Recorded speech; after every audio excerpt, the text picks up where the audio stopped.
Okay. Hey, everybody. Welcome to streaming on the main channel. Let me check a couple things. This is the first time streaming on the main channel, and, well, sort of. Uh, First time streaming. Well, actually, no, that's not true. We had like 2 years ago, there was a Reading Your PMs live situation going down that I never did again because I didn't think it turned out well. This is kind of the reboot of that, to be honest. So, yeah, although this particular version, hold on, I'm trying to pull up the video. That way I can see what quality this is streaming in. Okay, that didn't look too bad. So, it's live. Yes, it is live. Let me real quick, for like marketing purposes, I don't know what you say. Tweet out that I'm live. That way people come here because I worked hard on this and I want feedback on how it's going because this is very much a trial run for this format. So let me quickly, I know I should have done this before I went live, but right now this stream is being held together by duct tape and glue.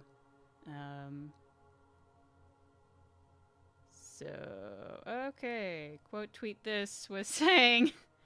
We're live, very original here on the Gilder Talon Show. Whoops. Tweet. All right. Throw that away. Okay, so welcome to the first ever theory lectures. It's a really, really good title, I know. I actually almost called it Gilara Durthalan or something, or Durthara, because that means, like, guiding to learn, but I thought that was too elven and no one would give a shit because no one understands it. So welcome to this.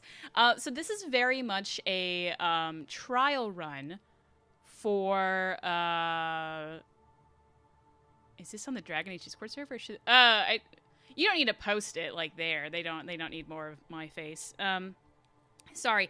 This is very much a trial run for this sort of format because I kind of wanted to do something with everyone's theories that you give me. And just like the way I was doing theory videos in the past is that people would send me a couple things. I would pick one that I thought was really interesting and I would go back and forth between a person and then slowly craft a video on it. And the problem is that it was, one, taking too long, and then two, now that I'm like monetizing the channel, like... So something about that, it just kind of feels weird now. So we're doing something a little bit differently where when people send me things, I'm going to kind of read the PM just as is over here, and we're just going to talk about it live. I will do some prep work.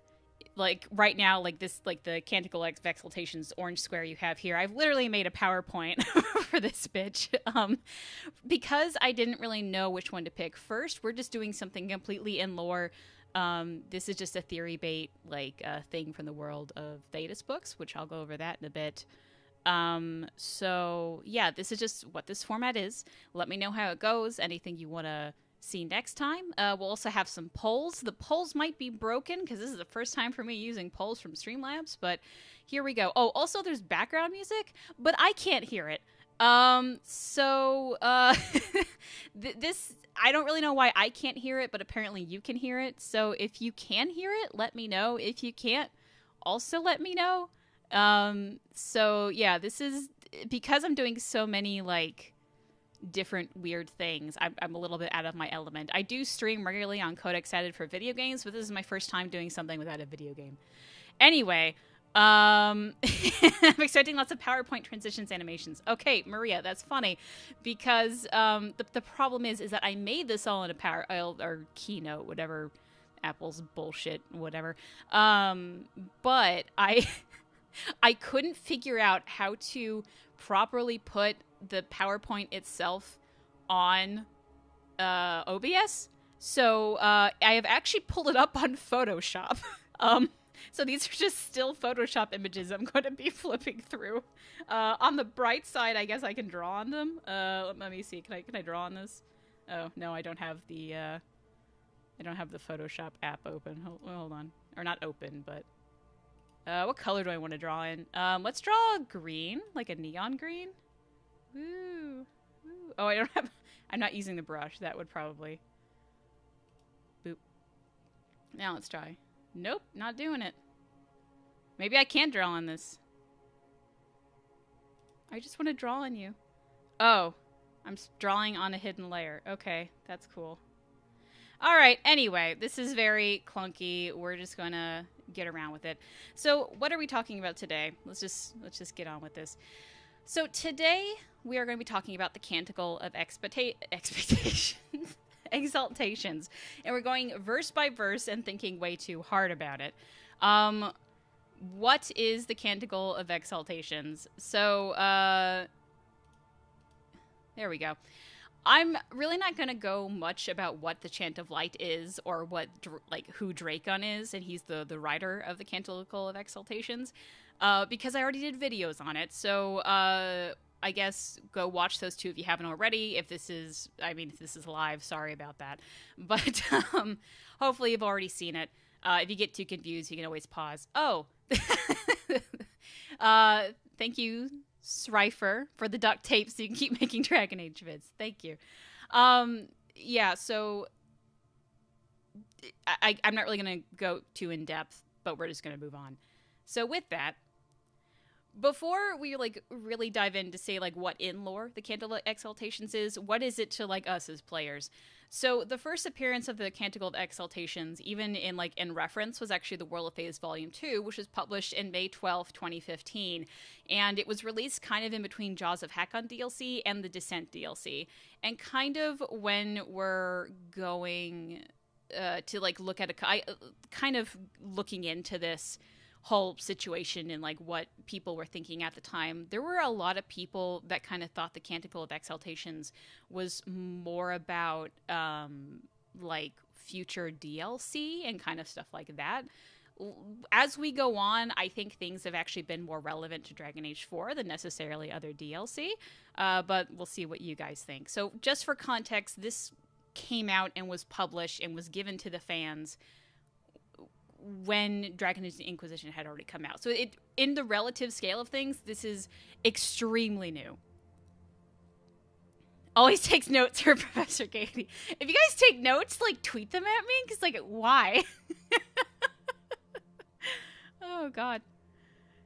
Okay, so just so you guys kind of get a sense of it in full, this is the entire Canticle of Exaltations. It's really not that much. I'm going to read it out to you in full right now, and then we're going to go verse by verse.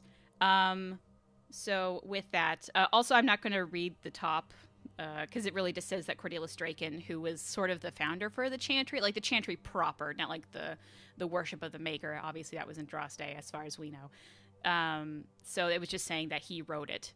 And this is his vision that he saw that prompted him to go on this crusade to the Maker.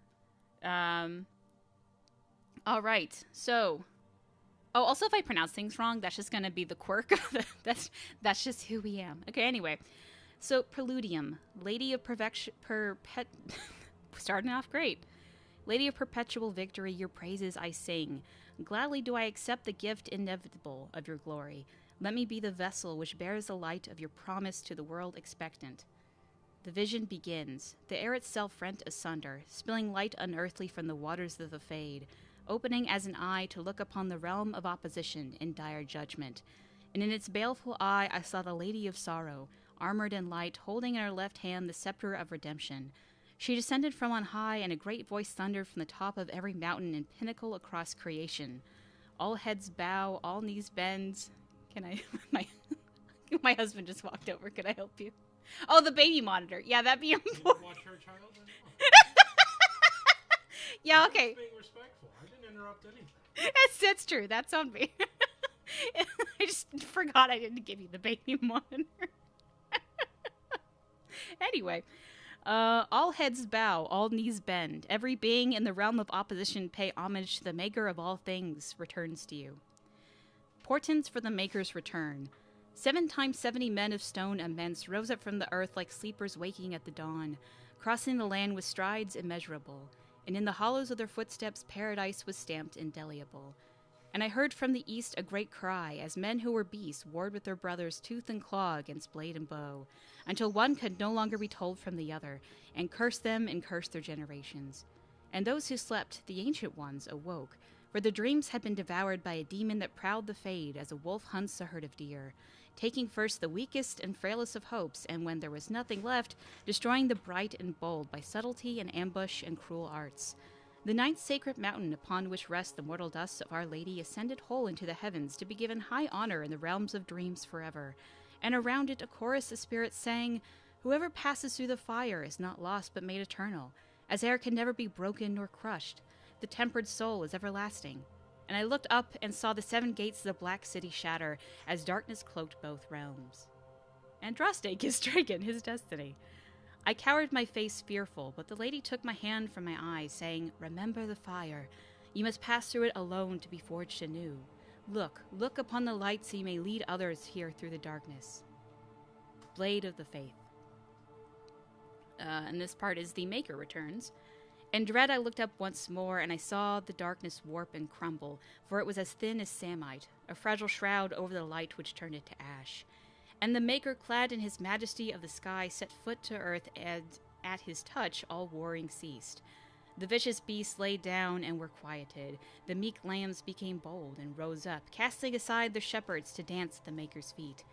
From every corner of the earth the chant of light echoed as the Maker walked the land, with Andraste at his right hand. And as they reached the gates of Minrathous, where once a terrible fire swept, the light of redemption from the face of the world, and there the Lady of Restitution drew her shining sword and plunged it into the ground at her feet, saying, "All sins are forgiven, all crimes pardoned. Let no soul harbor guilt, let no soul hunger for justice. By the Maker's will I decree harmony in all things, let balance be restored, and the world given eternal life." All right. So that whole spew is the Canticle of Exaltations. I need a drink of water. Poor baby Gil. Yeah, really. So this is what it's like being at church. I mean, I guess. All right, so let's go point by point here and talk about what we just read. So the Prolodium. So this is the part that doesn't matter, right? So I personally think that there's not like a lot, but a lot of people are saying, so there is the line, "Let me be the vessel." And a lot of people were comparing this to the vessel that Corypheus was trying to get during the quest, What Pride Had Wrought. I'm not like completely sold on that. But I guess if that was the case, then somehow Draken would have had to be the vessel. Like, I don't know. It just doesn't work in my mind, because there would have to be like a sorrows that Draken drank out of or something. It just, I don't know. I'm not pretty sold on it. I think it's just a thing. But something to note is that light is capitalized. What is Andraste's light? Is that light just Andraste herself? This is actually going to be a theme. We see this many times during the Canticle of Exaltations, so keep that in mind. A vessel for Mathal. Maybe, I guess I'm not really sold on the vessel as, like, Draken, because this is Draken. Draken is saying, "Let me be the vessel which bears the light of your promise." If anything, he's almost saying, like, "Let me be the vessel for Andraste's light." Jeremiah says, "Love the channel. I found it a few weeks ago, and I've seen most of the videos. Thanks for so much for the great content and getting back me into Dragon Age." Well, thank you, and welcome back. There's a long wait to Dragon Age 4, but here we go. Vessel makes me think of possession. I mean, maybe he possessed by Andraste, or the sword.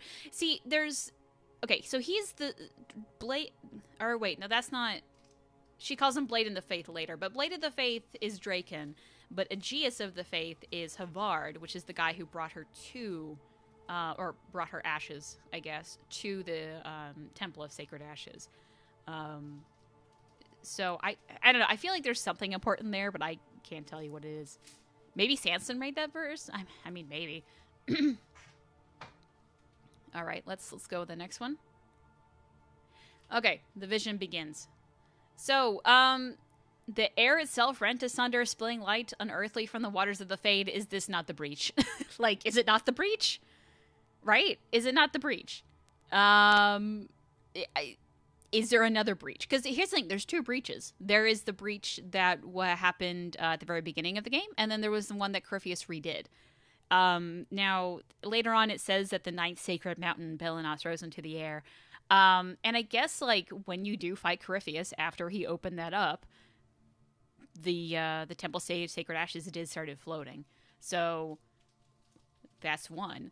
Now, another variation I saw, which I think is actually more relevant to Dragon Age 4, because they keep hinting at this, especially that one fresco of, like, the wolf chomping at the veil. Is it the veil falling? But if that is the case, then why is it described looking like an eye? Because you would think when the veil falls, like, the whole sky would just be whatever. So, if anything, I think this, if I were to put money on it, this would be the opening of the breach. And this is what kind of begins the beginning of the end, which so far is the case. With the breach opening is really the Herald of Solus coming up, be like, hey, I'm trying to open things up. Here's the breach, and so on and so forth. And if that is the case, then somehow Draken was able to predict Solus just absolutely botching it. So if it, like, prophecy in Dragon Age is sort of iffy, because there are prophets that do make, like, accurate predictions. How is that possible, and why? And whatever spirit or whatever came to Draken knew that Solus was gonna fuck it up, which I think is really funny. When the veil falls, there... hold on, my chat is slightly obscured here. When the veil falls, there will be a big wolf eye in the sky as Big Brother Solus watches over everyone. I mean, maybe, like, when we get to Dragon Age 4, there is another breach, and just, it is, like, completely, like, it's almost literal. Like, there's an actual, like, eye in the sky, yeah. Blacklight says, unfortunately, prophecies can often be interpreted different ways, including purely symbolically. However, it is weirdly fitting. That is true. See, there's real-life prophecies, and then there's, like, these types of prophecies that are written by the devs after the game was released that you have to see, like, maybe they're trying to, like, pin the nose on here. Inquisition breach doesn't have to be the first breach. Draco did see something really on point. I mean, maybe, yeah. Something fades, something doesn't, time doesn't exist, yeah. Latent magic and Draken, maybe, like how Sarah can sense some stuff? How would fade time work to allow props? Honestly, I don't know. I honestly don't know. Alright, let's move on to the next one. Alright. And in that baleful eye, I saw the Lady of Sorrow, armored in light, holding in her left hand the scepter of redemption. She descended from on high, and a great voice thundered from the top of every mountain and pinnacle across creation. So, let's talk about the armored in light part. So, when the Inquisitor did fall out of the breach, people did see Justinia behind the Inquisitor. But was she really bathed in light? So, what I mean by this is that there's two cutscenes in Inquisition, and I don't know which is the truth. There's the cutscene at the very beginning of the game when, you know, you make your character creation and then you see a glowing woman and you're crawling to her, and then you, like, you know, you fall out and you're wondering, who is this glowing woman? And then later on in Here Lies the Abyss, your Inquisitor gets their memories back, and the memory of that exact same scene, you see Justinia as just Justinia. So when, like, Cassandra tells you that there was a woman seen in the rift. Did the people see a shining light, or did they see Justinia? Because I think that differentiates what this could mean. I'm inclined to believe that people did just see the outline of Justinia and not the armored in light, because that's what the Inquisitor apparently saw in the memories, like the real memories, but I'm not honestly sure. Reading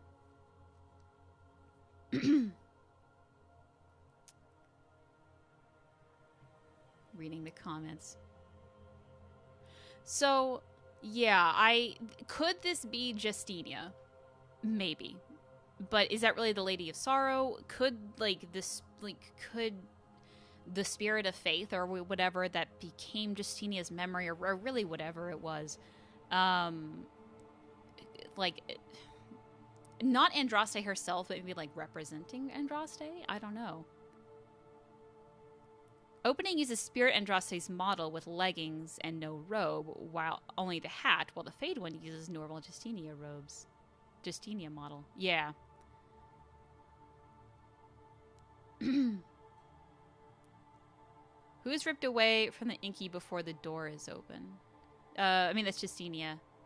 Yeah, it's not clear at all, but if Justinia was in the Fade and she's dead, so her body is still there. Yeah, I mean, yeah. This is a stretch, but Waters of the Fade kind of reminds me that glowing pools through Dragon Age. Yes, that's going to come up later, actually. So, okay, let's move on to the, oh, thank you, Kirk. And, oh, that's a really cute, oh, that's not going to show up on the stream, but there's a very cute little animated puppy icon. I love that. Oh, no, now it's showing up. Okay, whatever. Or could Justinia become a Spirit of Faith? I don't... See, Dragon Age is weird. I don't know if she became a Spirit of Faith or a Spirit of Faith just, like, took her. I need to fly through the rest of this because I don't have that long to stream. And we're only, like, 7 out of 20 things here. So, let's talk about the holding in her left hand the Scepter of Redemption. So, the mark was on the left hand, but it's not exactly a scepter. And if it's not the mark, what could it be? And this is why I brought up the Moonhead thing right here. She's holding a scepter. Now, again, it is not in her left hand, so I don't necessarily think it is Moonhead. But it's also like a part of me wonders if the Lady of Sorrow here that is talking about is actually kind of the Inquisitor, because Cole will describe the Inquisitor as being too bright to see. They are armored in light and holding in her left hand the Scepter of Redemption, the mark. And like in the marketing for Dragon Age, they did quite use a female Inquisitor a lot. You know, maybe it could be either. So the Lady of Sorrow, is there any connection to who drank from the Well of Sorrow? Again, maybe this is supposed to be kind of like an Inquisitor who drank from the Well of Sorrows. And, you know, like, I want to say this is talking about the Inquisitor. So anyway, it moves on to a great voice thundered from the top of every mountain and pinnacle across creation. Who was the voice? Is it the Maker? At least in reality, I don't know who this voice would be. But yeah, I think it's more like a spear. A spear? I mean, maybe. Here's the thing. The only other spear I can think of in the lore is Andrul's, which maybe this is talking about Andrul. When the Lady of Sorrows be Mythal, also, I mean, that's fair. It could be. We can stretch the meaning of Lady of Sorrow to Mythal if we use the well as a connection. Yeah, I think that's possible. So canonically, the Inquisitor is female? Nice. Actually, yeah, in BioWare canon, the Inquisitor is female. If you go on to the Keep, the default setting is a human female Inquisitor. I don't know if that's necessarily what they're going to forward, but so far that's kind of... I guess we'll really know in Dragon Age 4. I would also be really interested to see if this ever makes it into a game, like the Canticle of Exaltations into the game, and if the pronouns here would change from he to she depending on what your Inquisitor would be. Alright, moving on. So, all heads bow, all knees bend, every being in the realm of opposition pay homage, for the Maker of all things returns to you. I mean, if this means anything other than praise the Maker, I would be surprised. I really got nothing to say here. It's just, really anything that anyone literally says, I got really nothing. So we're actually just going to fly past this. All right. All right, so the portents of the Maker's return. So the word portent means signs for the end. So these are the signs for the end. And first I want to talk about the 70 times 70 men of stone immense. Does that mean there's 490 men of stone? Maybe, but I think what's really going on here is, like, if you really look at the Bible and Christianity text, 70 times 7 is actually just a phrase that is constantly used for a certain number that is just used for, like, it's a phrase used for when a number is so huge it's uncertain. So I think what is really being said here is not literally there is 490 men of stone. It is just that there's so many it's uncountable.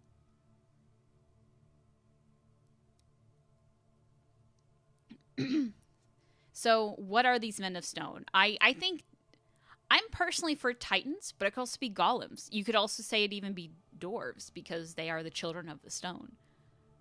And what's really interesting is that these men are making a permanent paradise without any effort. It's just kind of part of their being, which is why I personally think they're titans. But golems also make sense. Like, maybe there's going to be an uprising of the golems. Maybe this is where Shale comes back. That'd be really nice.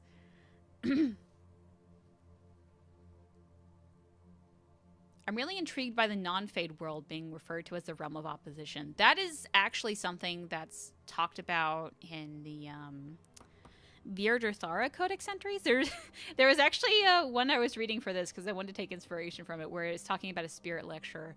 And this little spirit lecturer, like, I forgot what the exact words, but it was something like the realm of opposition, the realm of the permanent, or something. So yeah, I want to say that this little thing here is about Titans waking up, and somehow the Titans are going to make the world, like, physically better, but I don't really know. Strides immeasurable, I don't know that it's Gollum. Yeah, that's why I think it's big, something like Titans. Which also this means, like, there's probably a ton of Titans, which we kind of assumed that there was a fair amount. Like, if a Titan is just a mountain, how many mountains we know of a Theta? So we could probably sit here and, like, name 12 that are already named, and, like, how many more that wouldn't. And Titans, and this is also why, at this point, people were thinking that this meant the DLC was being hinted at, because, like, immediately after this came out, the Descent DLC happened. All right. So the next one is, and I heard from the east a great cry as men who were beasts warred with their brothers, tooth and claw, against blade and bow, until one could no longer be told from the other. So the east of Thedas is unknown, but it is said to be where the Canari are from. Men who were beasts is kind of a callous way to refer to the Canari. I will say that Draken, who was the one who wrote this and saw the vision, the Canari had not actually hit Thedas during his lifetime, so he just saw these men and women with horns, and, like, while Callus, he had never seen a Canari before. If he was seeing Canari, then that would be the first time he's ever seen that. And I can see why he would call them men who were beasts, because they did have these animal-like features. Another option, which is why I have this image here, is what if he was talking about the scaled ones. The scaled ones, if you don't know, they were really started out being even a thing in Dragon Age Descent. And they're just like these lizard men that apparently lived in the deep and breathed fire, and something was going on with them. And then there's also this image pictured here, some strange, like, artwork that is just in the game. I think it's just, like, all around where you are in Inquisition. There's just, like, this lizard dude, and, like, what is this lizard dude? I have no idea. And a lot of people are saying werewolves. These could be werewolves. At the time, there was a huge theory that these are just more werewolves. I will say, though, that my one thing that makes me thinking that they are Canari is that as of Tevinter Nice, which just came out last year, the Canari are fighting against each other and are doing a civil war. And I feel like this is what this implied, is that men who were beasts warred with their brothers. That means they're warring with one another. And there's really not that many werewolves, although, that being said, there were werewolves in Tevinter Nights. So I could be wrong here, and this is actually werewolves. Something versus Canari. That, I mean, true, yeah. 4 apprentice mages with 1 year of training versus 1 prag demon. I appreciate that. Now I'd like to see Draken's reaction was to ogres if he had... Actually, yeah. Oh, yeah, east of Orlais is Fereld, and it could be werewolf. That is fair. That could be... Okay, I didn't think of that. So, okay, yeah, okay. All right, werewolves have a bigger thing in this than I think. Now, another older theory is the Jaws of Hakon DLC, because, again, for the East. Oh, All right, sorry, that was a question. Okay, hold on, Gage. What, 4 apprentice mages with 1 year of training versus 1 pride demon? I guess it depends on the pride demon, and also it depends on the mages. I guess I would pick with 1 year of training. I'll do the pride demon. That's what I will bet. It could be either though. Anyway,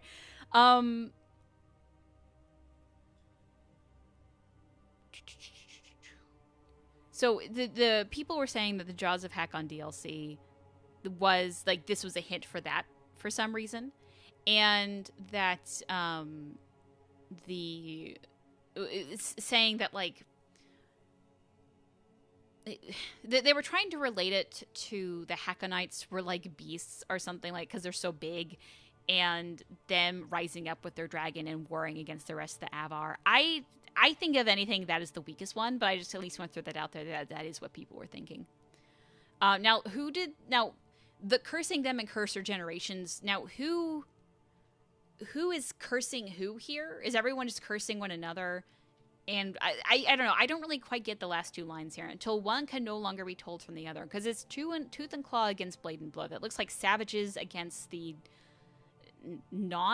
like the more sophisticated, if you will. And then they all just became one big mess. And then they're like, oh, crap. So, like, is this trying to say that the Qunari, like, the Qun and the defactors, the Qun just become tainted as they are, and just the whole thing's going to be a mess? Like, is the Qun just going to be destroyed, and that this is what it's talking about? I don't know. Anyway, werewolves also make sense because Ferelden's like to say they're related to Dane and therefore have a kinship to werewolves. Okay, yeah, that is fair. Okay, people are convincing me more of the werewolf thing. Zathrian cursed humans. Wasn't that 800 years before Dragon Age Origins? Ooh, when was... I don't think it was 800 years, was it? It was a while, though. It was a long while. I'll have to look that up. I don't know. Maybe it's Zathrian? I mean, maybe. Where else was a generational curse for Zathrian? Yeah.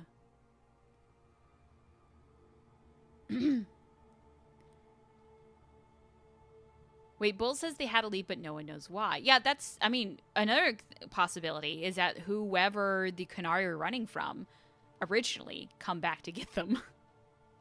Okay, so it seems like the werewolves are really winning here. All right, so okay, could be werewolves, could be Qunari. Let's move on.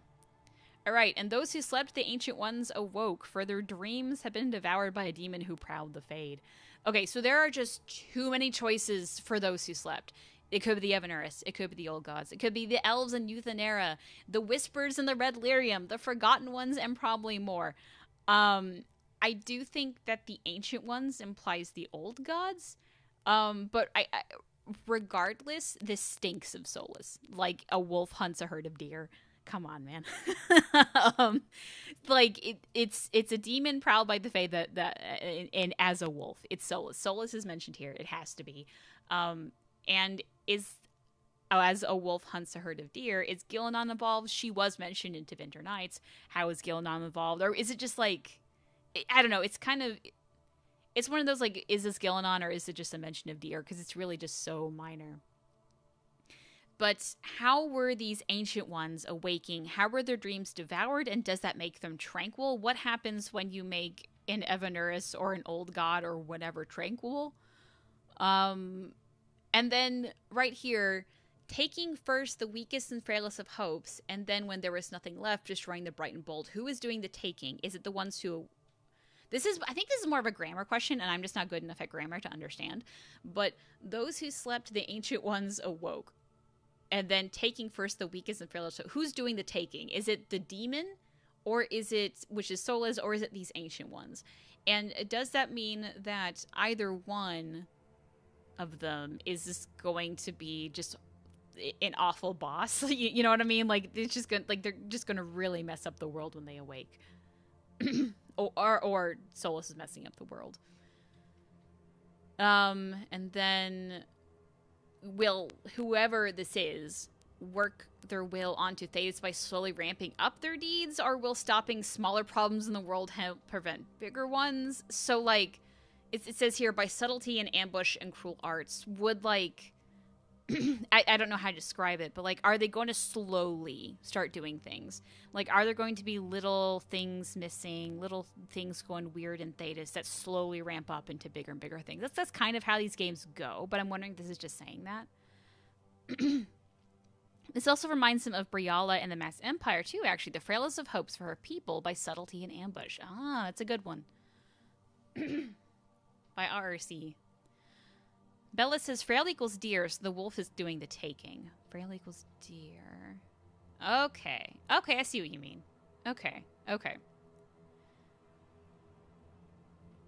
Think the demon is wolf because of how the stanza's construction, I guess. Yeah, the demon prowled first, taking the frailest of hopes.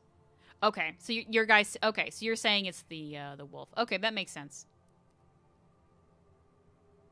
Could be that's happening all... Yeah, it's true. It might even be that... Oh, what if they tie in the awakening? I don't know what you... Well, I don't know if that would really count. But, like, if we count somehow the killings of the forbidden ones. I'm blanking out on all but Zebenkek and Imshale. Was it Gaxkang? There you go. And we're still get the formless one. Maybe that's doing something? I don't know. But, like, maybe, like, certain side quests. So we're like, oh, that didn't really make sense at the time, but now it makes sense. I don't know what they would do there. But... that tranquility, a hella potential interpretation of how Soul is sealed away the Evanuris. Actually, yeah. Yeah, people are... Okay, Demon Wolf seems to be the taker. Okay. Could be the regrets. Oh, that is also true. That could be the Demon of Regret. Oh, that was destroyed at the end of What Its Fate, but maybe there's another. I still think it could be the original Magisters, because 2 woe recently. That is fair. We know there's at least 1 more. It could be even 3 more per a Codex entry. So, like, where are the other Magister sidereal? James, that is a great question that I don't have the answer to. There was a Codex entry in... Oh, no, I forget.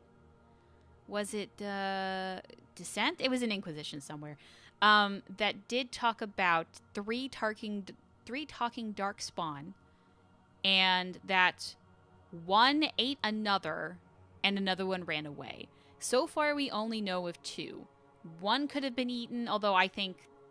At least we have seen the Magister Sidereal, they can regenerate. So maybe he's not dead. But at least there were 3. And now I don't know if 2 of them were the Architect and Curvius, which I don't think that was. There's at least 1 more. I think there's possibly another 2 more. All right, so... Hold up, y'all really thought the man lizard described as scaled was a werewolf. No, we're not saying that the man lizard was... We're not thinking the scaled ones are the werewolves. We're saying the man who were beasts were werewolf. That's what we're talking about. I guess we're moving on now. All right, so the ninth sacred mountain upon which the mortal dust of Our Lady ascended onto high. So the Temple of Sacred Ashes, and then that was obviously the one that had raised up.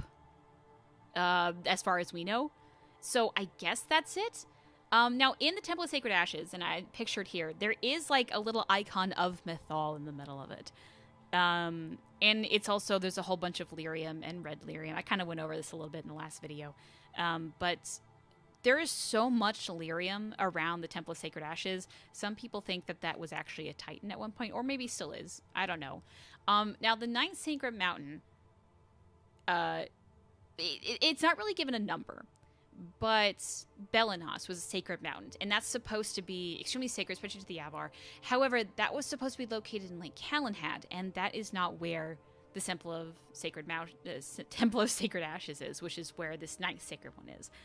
So, I don't think it's Belenos, but maybe it could be, and the Avars just got where Belenos was wrong. Now, Belenos was supposed to be taken up on high and disappeared. So maybe this has already happened, but I don't know. That doesn't quite make sense to me. So there's like things that are sort of related, but like I don't think quite work. Now, one thing I do wonder, is this related to Horrors of Hormak? Now, why do I think it's related to Horrors of Hormak? So in this little thing down below, it's essentially there was a line at... okay, so... if you haven't read Horrors of Hormak, I'm just not really going to give a good explanation on this. I'm so sorry. But when they found this giant elven fresco, there were these horrible looking slaves that were brought into mountains and like just decimated. And they're supposed to be elven slaves. And there were apparently 12 different locations. And because one of these locations was found underneath a Dwarven Tig, and there are 12 Dwarven kingdoms, you know, they're probably related there. Now, the Temple of Sacred Ashes is pretty close to Orzammar. So is the 9th Sacred Mountain the one close to Orzammar? I don't know. Now, this could also be Skyhold. That is nearby. Arlathan. I spelled Arlathan wrong in this slide. We're all going to ignore that. But maybe, because Arlathan is gone. So yeah. Now, it does mention whoever passes through the fire is not lost but made eternal. There is a fire that the warden does have to pass through to go into the Sacred Ashes area. I'm not quite sure what this means here, but probably related. I do kind of want to hope that whoever passes through the fire is not lost but made eternal. Maybe the warden comes back. I don't know. Also, just in general, what the spirits are saying here, I have no idea what it means. Oh, sorry, Liliana. I also want to bring up Liliana. Whoever passes through the fire is not lost but made eternal. If the only way to kill Liliana is if, well, you know what? I don't know if that's quite true. I don't know if, I think in the camp, correct me if I'm wrong, but I thought in the camp, if she contacts you like, hey, why'd you defile the ashes? She just leaves. She doesn't get killed. But assuming that I'm correct here, which maybe I'm not, the only way to kill Liliana is you have to take her to see the ashes and defile it, and then she attacks you, and then you kill her. She has passed through the fire and is not lost but made eternal because she comes back in Inquisition. I don't know. 7 or 12 mountains. 7 or 12... Maybe? Yeah, what if Belenoff was where Lake Calenad is, but something long ago picked it up and moved it to the Frostbacks? Oh, I mean, maybe. But why? But why? I would think that this is speaking of the Inquisitor, to be honest. I mean, why? Why the Inquisitor? So all the Warden's companions are Lyrium ghosts? I wouldn't say they're Lyrium ghosts, but maybe there is something funky, like something positive. I really don't know. I think you can Lily in the Circle Tower. Can you? I thought that was Win. I will always sleep on theories that hint at the Warden's return. Yeah, really. Okay, we are like only halfway through, and I got a lot to do, so we're gonna move on. All right, so I looked up and saw the 7 gates of the Black City shatter, and darkness cloaked both realms. Okay, so we see 7 gates pop up all the time.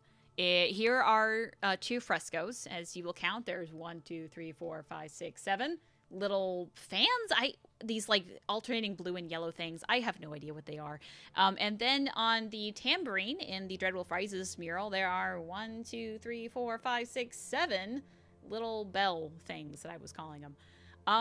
So what are these 7 things? Are they old gods? Are they Evanuris minus Mythal and Solus? Because obviously, you know, what's up with that? Lisa says your warden can still die, though. They can still die. That is fair. But do they come back in a weird way? I have no idea. I think realistically, yeah, the warden is dead. Is not going to come back. But maybe this is more like in what's the like in Easter eggs for the devs or something. Like, oh, your word. Why is this also? Hold on, sorry. This slide is messed up. Oop, that is the wrong thing. I meant to do it here. There we go. All right, so I was talking about something. I forgot it. 7 gates, 7 old gods. Yeah? 7 things sound like the deadliest sins. Perhaps. Okay, so the Black City is Arlathan. That, like, okay, it's not confirmed that the Black City is Arlathan, but it's the only good explanation we have. So I'm just going to go with that it is Arlathan. But is it Arlathan, and what made it black in the Fade to begin with? Probably Solus. We don't know. But it says the darkness cloaked both realms. Is this the Blight? Is it the Void? Or is it something worse, or a mixture of the two? I don't know. We'll go over the darkness some more in a bit. Alright, Andraste gives Draken his destiny. I don't know if this matters much, and I don't have much to say. Perhaps the fire that she's talking about, because she says, remember the fire, is just a hard trial. Maybe it's the fire that was mentioned earlier, but he never went to the Temple of Sacred Ashes, so I have no idea. Here is the capitalized light again. This same light is also what Draken must be a vessel to. Again, I don't really know what it means.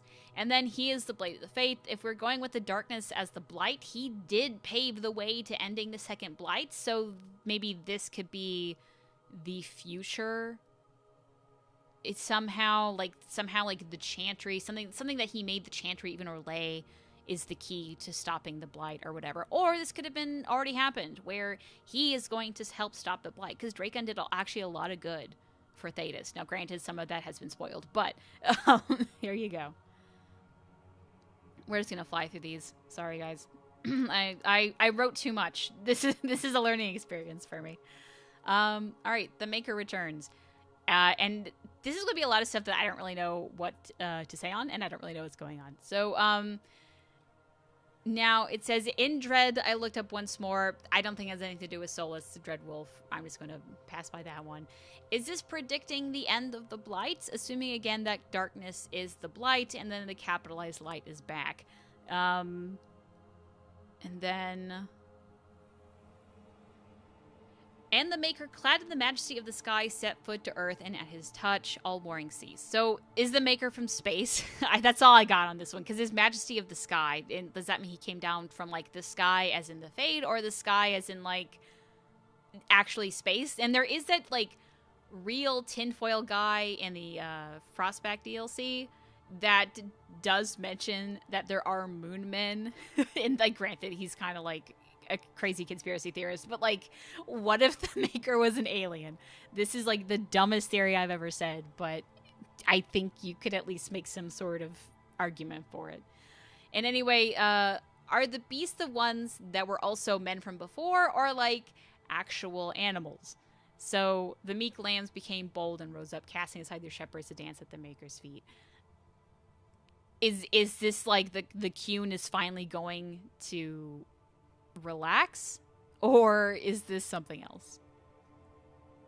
Shepherd is the Maker. The Maker is a Reaper confirmed.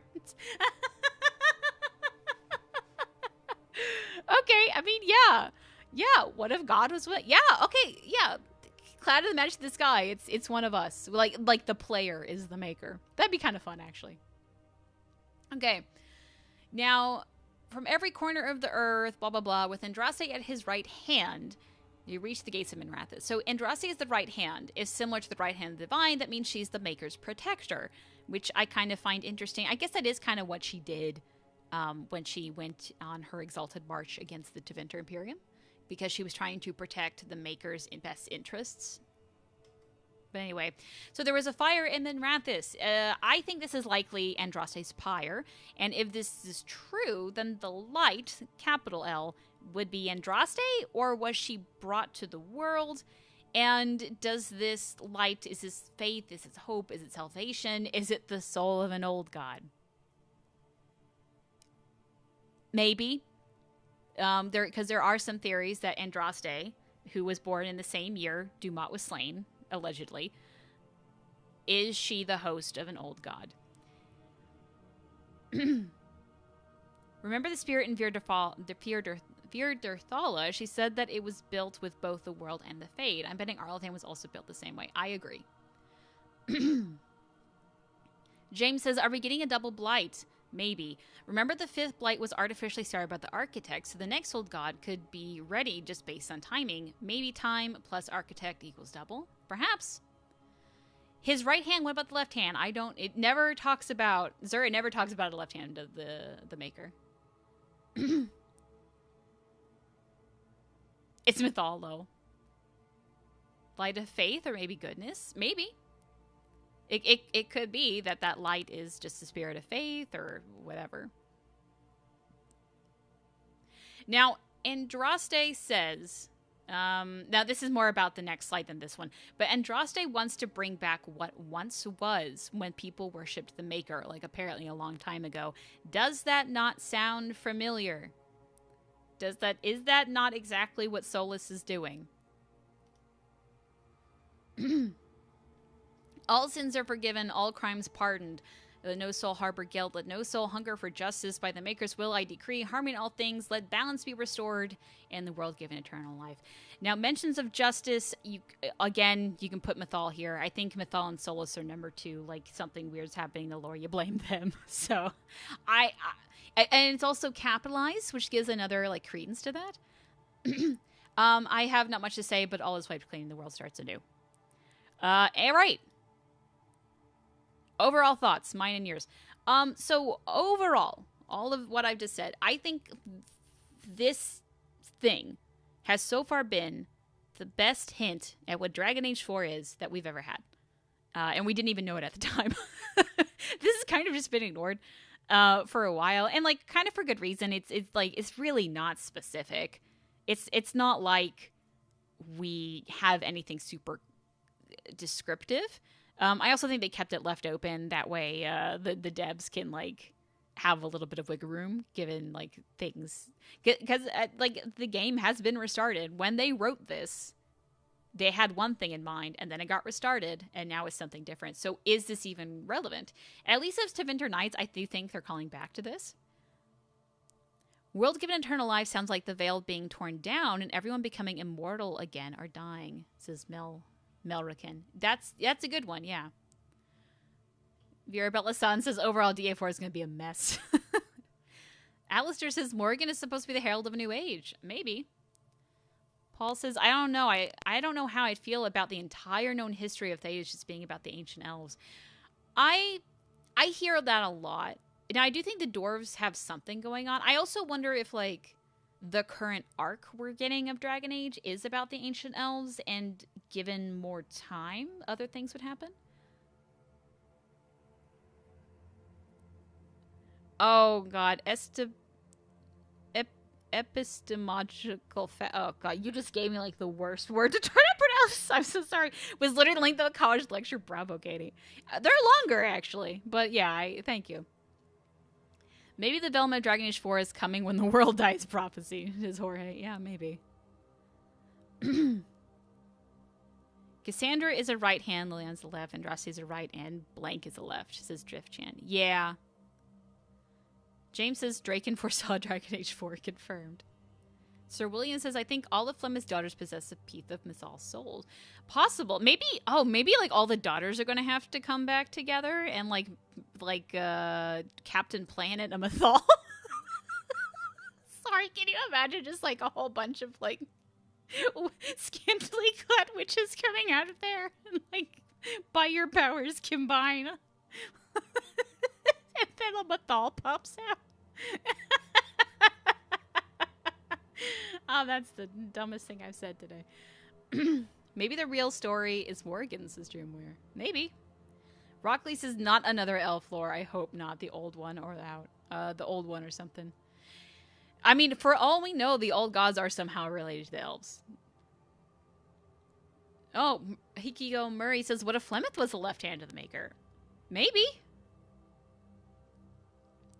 Mythal's sword or Voltron. Maybe. Flemeth's daughters are the Sailor Scouts. Oh, lordy. Okay, before we end here, I do want to test out my poll feature. Oh wait, hold on. Before I actually show that, let me turn it on. Don't vote on anything yet. I want to test this poll feature because I want this to be a thing so I can like actually get a number. Okay, we're gonna start the poll. Okay, it's working so far. So will the Maker actually return? In chat, type I mean, I have it typed out here. Vote yes for yes and vote no for no. And then they're over here in this little corner is, I'm actually going to bump it up just like a little bit because it's kind of wonky. There we go. Pause opens.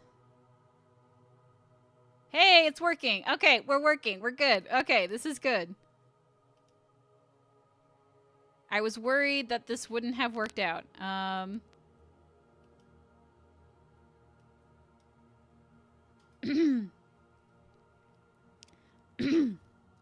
It would feel better for me personally if the Maker was a separate higher entity and the Ancient Elves were just fooling around on their own. See, I don't think they're ever going to say who the Maker is. I think it just wouldn't work out. It seems like most people are. Also, the question, what do you think of this? That is not what I'm doing here either. I'll have to edit that. Okay. Dia2 Flemeth said to Hawk, having one body is limiting, so maybe she has more than one. I mean, yeah. Oh, we're getting a lot of people now. Ooh. So for the most part, people are saying no, the Maker will not return. I kind of agree with that, yeah. Dragon Age 4 will be werewolves versus dragons versus light bulbs versus massive angry person. Chipper shows up dressed as Space Jesus is Oliver. At this point, yeah. I think it's best that the Maker remains. I think that is the case, which is why I find it so interesting that, like, why on earth would they write the Canticle of Exaltations and then put so many hints for Dragon Age 4, and then at the end of this, the Maker comes back? Why? If you don't want the Maker to come back, why have a, like, thing where the Maker comes back? Okay, I'm going to stop this poll, because for the most part, everyone's saying no, the Maker's never going to come back. Where? Oh, did I exit out of Streamlabs like a goober? I did. Okay, hold on. I have to go open this up again. So, I can't even read chat now. Hold on. The Maker could be an ancient spirit of faith fed by the faithful of Thetis. That, yeah. Wait, why did it take me to Instagram? I don't even have an Instagram. Girl, what is up with you? Could Liliana be the left hand of the Maker, but she has something weird going on? It says Will. She did have... Okay, so with Liliana, there is a theory that she is somehow, like, related to Andraste, like, literally. Like, she is a great-great-great-granddaughter or something like that. Because she is a redhead, and apparently Andraste only had daughters. And she had that weird vision. In that regard, maybe? I don't know. I would kind of be disappointed if Liliana ends up being, like, some, like, big important thing, because that's already what Morrigan's supposed to be. And, like, I would just kind of feel weird if it just ends up being, like, this space battle or whatever between Morrigan, the elven god, and Liliana, the, like, the Maker goddess. I don't know. It just, something seems weird about that. How do I stop this poll? Oh God, what have I done?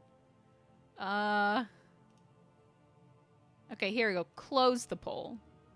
Poll has been closed. Okay, so overall, we have 81% saying no, the Maker is not going to return. Okay. Did they lose the children of Andraste? Sort of. They don't know where they went. I mean, they didn't die, but... Liliana being a potential Titan agent is good. Also fun.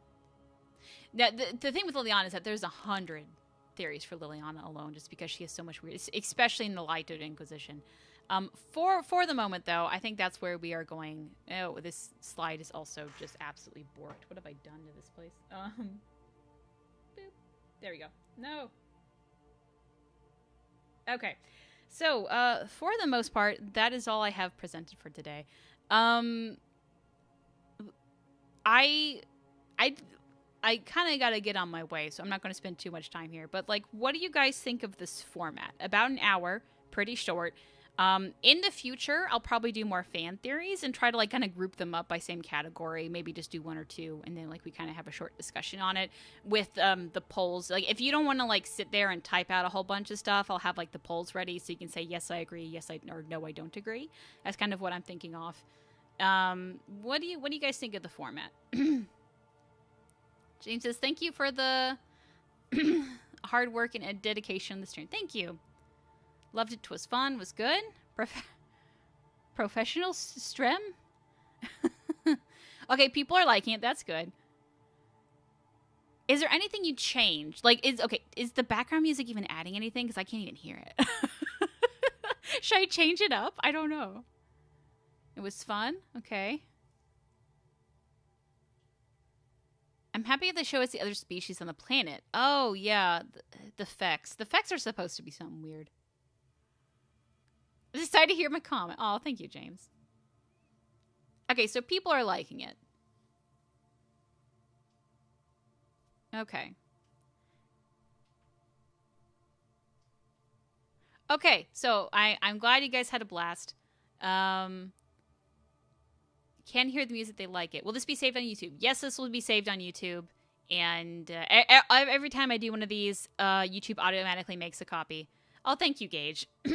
This is fun. This will always be saved on YouTube. This will be its own series. I actually have to make an icon for this. I just realized that I have nothing saved up for that. I'll have to go make an icon format. I think the next background music, or the next stream has Metallica in the background. Dude, if I have Metallica in the background, I'll be slapped with illegal so hard. Metallica does not fuck around. Oh, God.